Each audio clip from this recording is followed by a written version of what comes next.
Welcome back. ಕೊಪ್ಪಳದಲ್ಲಿ ಕಟ್ಟಡವನ್ನ ನವೀಕರಣ ಮಾಡುವಂತ ಹೆಸರಿನಲ್ಲಿ ದುಡ್ಡನ್ನ ವ್ಯಯಿಸಲಾಗ್ತಾ ಇದೆ. 2 ಕೋಟಿ ದುಡ್ಡನ್ನ ವ್ಯಯ ಮಾಡಿ ನಗರಸಭೆ ಕಟ್ಟಡವನ್ನ ನವೀಕರಣ ಮಾಡ್ತಾ ಇದೆ.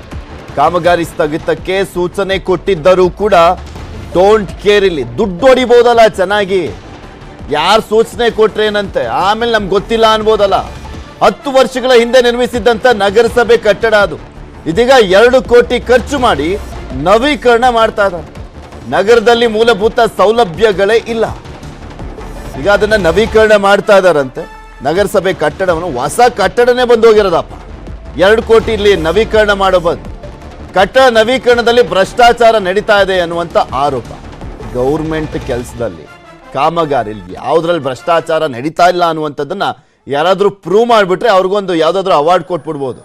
ಸ್ಥಳೀಯ ಬಿಜೆಪಿ ನಾಯಕರಿಂದ ಗಂಭೀರವಾದಂಥ ಆರೋಪ. ಈ ಬಗ್ಗೆ ನನಗೇನು ಗೊತ್ತಿಲ್ಲ ಅಂತ ಶಾಸಕ ಹಿಟ್ನಾಳ್ ಹೇಳ್ತಾ ಇದ್ದಾರೆ. ನಿಯಮ ಪಾಲಿಸದ ಅಧಿಕಾರಿಯ ವಿರುದ್ಧ ಶಿಸ್ತು ಕ್ರಮ ಕೈಗೊಳ್ಳಲಿಕ್ಕೆ ನಗರಾಭಿವೃದ್ಧಿ ಕೋಶದ ಅಧಿಕಾರಿಯಿಂದ ಪತ್ರವನ್ನ ಬರೆಯಲಾಗಿದೆ. ನೋಡಿದ್ರೇನೆ ಗೊತ್ತಾಗುತ್ತೆ ಕೆಲವೊಂದು ಕಡೆ ಇದು ಕಳಪೆ ಕಾಮಗಾರಿನ, ಇದ್ರಲ್ಲಿ ದುಡ್ಡು ಹೊಡಿತಾ ಇದ್ದಾರಾ ಏನು ಅಂತ ನೋಡಿದ್ರೇನೆ ಗೊತ್ತಾಗುತ್ತೆ. ಆದ್ರೂ ಕೂಡ ಎಲ್ರಿಗೂ ಏನೇನು ಬರಬೇಕು ಅವ್ರವ್ರ ಪಾಲಿಗೆ ಬರ್ತಾ ಇರುತ್ತೆ. ಸೊ ಸೈಲೆಂಟ್ ಆಗಿರ್ತಾರೆ ಅಷ್ಟೇ. ಕೊಪ್ಪಳ ನಗರಸಭೆ ಅನ್ನೋದು ಭ್ರಷ್ಟಾಚಾರ ಅಧಿಕಾರಿಗಳಿಗೆ ATM ಇದ್ದಂಗೆ ಒಂದು ಅದೇ ಇದು. ಯಾವುದೇ ನಗರಸಭೆ ಸದಸ್ಯರ ಗಮನಕ್ಕೆ ತರಲಾರದೆ ನವೀಕರಣಕ್ಕೆ ತಾವೇ ಅಧಿಕಾರಿಗಳು ಇದು ಚಾಲನೆ ಕೊಟ್ಟಿದ್ದಾರೆ. ಯಾವ ನಗರಸಭೆ ಸದಸ್ಯರ ಗಮನಕ್ಕೆ ಇರೋಲ್ಲ. ಹಲವಾರು ಬೇರೆ ಕಾಮಗಾರಿ ಬಗ್ಗೆ ಲೆಟ್ರ್ ಕೊಟ್ಟರು ವಾರ್ಡಿನ ಬಗ್ಗೆ ಅದಕ್ಕೆ ಅನುದಾನ ಇಲ್ಲ ಅಂತಂದು ಕೊರತೆ ಹೇಳ್ತಾರೆ. ಆಮೇಲೆ ಸರ್ಕಾರ ಆದೇಶವನ್ನು ಮಾಡಿದ್ರೂ ತಡೆ ಹಿಡಿರೋಂಥದ್ದು ಸರ್ಕಾರ ಆದೇಶ ಮಾಡಿದ್ರು ಆ ಸರ್ಕಾರನ ಗಾಳಿಗೆ ತೂರಿ ಅಧಿಕಾರಿಗಳು ಭ್ರಷ್ಟಾಚಾರ ಕಂಡು ಬರ್ತದೆ. ಮೇಲಧಿಕಾರಿಗಳು ಸ್ಟ್ರಿಕ್ ಮಾಡಿದ್ರೆ ಅದು ಹೆಂಗೆ ಕಾಮಗಾರಿ ಚಲ್ಬೇಕವ್ರು? ಹಂಗಾರೆ ಮೇಲಧಿಕಾರಿಗಳು ಹಂಗಾರೆ ಶಾಮೀಲಾಗಿರೋಂಥ ನಮ್ಮ ಬಯಕೆ. ಈಗ ಸದಸ್ಯರು ಏನು ಇದನ್ನು ತೆಗೆದುಕೊಂಡಿದ್ದಾರೆ, ನಾನು ಕಮಿಷನರ್ ಹತ್ರ ಮಾಹಿತಿ ತೆಗೆದುಕೊಂಡು ಮೊದಲೇ ಆದ್ಯತೆಯಾಗಿ ಸ್ವಚ್ಛತೆಗೆ ಹೆಚ್ಚು ಒತ್ತು ಕೊಡಲಿಕ್ಕೆ, ಕ್ರಮ ವಹಿಸಲಿಕ್ಕೆ ಕಮಿಷನರ್ ಅವರಿಗೂ ಕೂಡ ಸೂಚನೆ ಕೊಡ್ತೇನೆ. ಮತ್ತು ಇದು ನವೀಕರಣ ಆಗಬಾರ್ದಂತಿಲ್ಲ, ಮೂಲಭೂತವಾಗಿ ಏನೇನು ಮಾಡಬೇಕಾಗಿದೆ ಸಾರ್ವಜನಿಕ ಅದನ್ನು ಮಾಡಿ ಹೆಚ್ಚುವರಿಯಾಗಿ ಇದನ್ನು ಮಾಡಿ.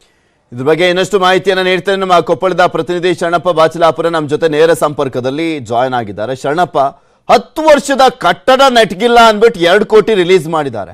ಇನ್ನೊಂದು ಹೊಸ ಕಟ್ಟಡನೇ ಬಂದಿರೋದು, ಅದರಲ್ಲಿ ಮತ್ತೆ ಭ್ರಷ್ಟಾಚಾರ ನಡೀತಾ ಇದೆ, ಕಳಪೆ ಕಾಮಗಾರಿ. ಜಿಲ್ಲಾಡಳಿತ ಗಮನಕ್ಕೂ ಬಂದಿಲ್ವಾ? ಅದನ್ನೆಲ್ಲ ಯಾರೋ ಒಬ್ರು ಹೇಳ್ದಾಗ್ಲೇ ಗೊತ್ತಾಗ್ಬೇಕಾ? ಕೆಲವೊಂದು ಕಟ್ಟಡಗಳನ್ನ ನೋಡ್ತಿದ್ದಾಗ್ಲೇ ಗೊತ್ತಾಗುತ್ತೆ ಇದೊಂದು ಕಳಪೆ ಕಾಮಗಾರಿಯ ಕಟ್ಟಡ ಅಂತ. ಏನು ಅವಿನಾಶ್, ಇಲ್ಲಿ ಇರೋದು ಕೊಪ್ಪಳದ ನಗರಸಭೆ ಇದೆ. ಇದು ನಿರ್ಮಾಣ ಆಗಿ ಸುಮಾರು ಒಂದು 10 ರಿಂದ 15 ವರ್ಷ ಮಾತ್ರ. ಇಂತಹ ಕಟ್ಟಡನೇ ಈಗ ನವೀಕರಣಕ್ಕಾಗಿ ಮತ್ತೊಂದಿಷ್ಟು 2.5 ಕೋಟಿಯನ್ನ ಇಲ್ಲಿ ಹಾಕಿದ್ರು ಅಂತ ಕೇಳಿದೆ. ಇಲ್ಲಿ ಸರ್ಕಾರದ ಹಣ ಅಥವಾ ಸಾರ್ವಜನಿಕ ಹಣವನ್ನ ಪೋಲ್ ಆಗ್ತಾ ಇತ್ತೆ. ಪೋಲ್ ಆಗ್ತುವಂತ ಹಣವನ್ನ ತಡಿಬೇಕು ಅನ್ನುವಂತ ನಿಟ್ಟಿನಲ್ಲಿ ಇಲ್ಲಿ ನಗರಸಭೆಯ ಕೆಲವು ಸದಸ್ಯರು, ಅದರಲ್ಲಿ ಸೋಮಣ್ಣಹಳ್ಳಿ ಅನ್ನೋರು ಅಲ್ಲಿ ಜಿಲ್ಲಾಧಿಕಾರಿಗಳಿಗೆ ಒಂದು ಮನವಿಯನ್ನು ಕೊಡ್ತಾರೆ. ನಗರಾಭಿವೃದ್ಧಿ ಕೋಶಕ್ಕೆ ಮನವಿ ಕೊಟ್ಟು ಇದನ್ನು ಸ್ಥಗಿತಗೊಳಿಸಿರಿ ಅಂತ ಒಂದು ಮನವಿ ಕೊಡ್ತಾರೆ. ಆ ನಿಟ್ಟಿನಲ್ಲಿ ನಗರಾಭಿವೃದ್ಧಿ ಕೋಶದವರು ಒಂದು ಲೆಟರ್ ಇದು ಮಾಡಿ ಇದೀಗ ಕಾಮಗಾರಿಯನ್ನು ಸ್ಥಗಿತಗೊಳಿಸ್ರಿ, ಮುಂದೆ ಅದನ್ನ ಯಾಕೆ ಇದ್ರ ಮೇಲೆ ಶಿಸ್ತು ಕ್ರಮ, ಇದನ್ನ ಅನಾವಶ್ಯಕವಾಗಿ ಕಾಮಗಾರಿ ತೆಗೆದುಕೊಂಡಿರಿ, ಇದ್ರ ಮೇಲೆ ನಿಯಮಬದ್ಧವಾಗಿ ತೆಗೆದುಕೊಡ್ರಿ, ಇಲ್ಲದೇ ಇದ್ರೆ ನಿಮ್ಮ ಮೇಲೆ ಶಿಸ್ತು ಕ್ರಮ ಅಂತ ಅವರು ಸೂಚನೆ ಕೊಟ್ಟಿದ್ದಾರೆ. ಆ ಸೂಚನೆಗೂ ಸಹ ಇಲ್ಲಿ ನಗರಸಭೆ ಕೇರ್ ಮಾಡ್ತಾ ಇಲ್ಲ. ಇಲ್ಲಿ ಇರುವಂತ ಆಡಳಿತ ಪಕ್ಷದವರು ಆಯ್ತು ಮತ್ತೆ ವಿರೋಧ ಪಕ್ಷರು ಬಹುತೇಕ ಸಹ ಈ ಬಗ್ಗೆ ನಗರಸಭೆ ಸದಸ್ಯರು ಸಹ ಹೆಚ್ಚು. ನಾನು ಪೃಥ್ವಿರಾಜ್ ಮಾತಾಡ್ತಿರೋದಿಲ್ಲಿ. ಈಗ ಬಿಜೆಪಿ ನಾಯಕರು ಮಾತನಾಡ್ತಾ ಇದಾರಲ್ಲ, ಅವ್ರ ಸರ್ಕಾರನೇ ಇತ್ತು, ಏನ್ ಇವಾಗ ಕಾಮಗಾರಿ ಶುರುವಾಗಿದ್ದ? ಅವಾಗ್ಲೇನೆ ಯಾರಿಗಾದ್ರೂ ಉಸ್ತುವಾರಿ ಸಚಿವರಿಗೆ ಹೇಳ್ಬಿಟ್ಟು ತನಿಖೆ ಮಾಡಿಸ್ಬೋದಿತ್ತಲ್ಲ? ಅಲ್ಲ, ಈಗ ಹಿಂದಿನ ಕಟ್ಟಡ ಆಗಿದ್ದು ಸುಮಾರು ಇದಕ್ಕಾಗಿದ್ರು ಬಿಜೆಪಿ ಸರ್ಕಾರ ಇರ್ಲಿಲ್ಲ.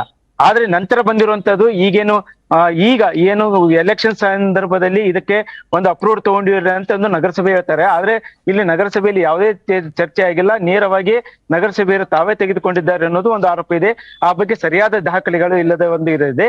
ಈಗೇನು ಹೊಸ ಸರ್ಕಾರ ಬಂದ ನಂತರ ಇದು ನಡೆದಿರೋದು. ಮತ್ತೆ ಇಲ್ಲಿ ಗಮನಿಸಬೇಕಾಗಿದ್ದು, ಇಲ್ಲಿ ಮೊದಲು ಇಂದನು 3 ಬಾರಿ ಈಗ ಆಯ್ಕೆಯಾಗಿರುವಂತಹ ರಾಘವೇಂದ್ರ ಹಿಟ್ನಾಳರೇ ಇರೋದ್ರಿಂದ ಮತ್ತು ಇಲ್ಲಿ ನಗರಸಭೆಯಲ್ಲಿ ಕಾಂಗ್ರೆಸ್ ಸರ್ಕಾರವೇ ಇರೋದ್ರಿಂದ ಮತ್ತು ಆಡಳಿತ ಇರೋದ್ರಿಂದ ಇಲ್ಲಿ ಸಹಜವಾಗಿ ವಿರೋಧ ಪಕ್ಷದವರು ಇರ್ಬೇಕಂತ ಇಲ್ಲಿ ವಿರೋಧ ಪಕ್ಷದ 12 ಜನ ಬಿಜೆಪಿ ಸದಸ್ಯರಿದ್ರು ಸಹ ಬಹುತೇಕರು ಅವರು ಸಹ ಬಹಳಷ್ಟು ಮಾತಾಡಿದ್ದು ಕಡಿಮೆ. ಆದ್ರೆ ನಗರಸಭೆಯಲ್ಲಿರುವಂತಹ ಸೋಮಣ್ಣಹಳ್ಳಿ ಮಾತ್ರ ಇದಕ್ಕೆ ಧ್ವನಿತಾರೆ. ಅವರಿಗೆ ಹೆಚ್ಚು ಸಪೋರ್ಟ್ ಕೊಡ್ಬೇಕಾಗಿದೆ. ಜೊತೆಗೆ ಇಲ್ಲಿ ಕೊಪ್ಪಳ ಇಡೀ ನಗರದಲ್ಲಿ ಯಾವುದೂ ಸ್ವಚ್ಛ ಇಲ್ಲ. ಮಳೆಗಾಲದಲ್ಲಿ ಚರಂಡಿ ತುಂಬಿಕೊಳ್ತೇವೆ ಮತ್ತು ರಸ್ತೆ ಸರಿ ಇಲ್ಲ. ಇಂಥ ಸಂದರ್ಭದಲ್ಲಿ ಇಲ್ಲಿ ಸಾಕಷ್ಟು ಸಮಸ್ಯೆ ಇದ್ದಾಗ ಕಟ್ಟಡವನ್ನು ನವೀಕರಣ ಬೇಕಾಗಿತ್ತ, ಅವಶ್ಯಕತೆ ಇತ್ತ ಅನ್ನುವಂತ ಮಾತು ಕೇಳಿ ಬರ್ತಾ ಇದೆ. ಪೃಥ್ವಿ. ಓಕೆ, ಧನ್ಯವಾದ ಶರಣಪ್ಪ ನಿಮ್ಮೆಲ್ಲ ಮಾಹಿತಿಗಾಗಿ.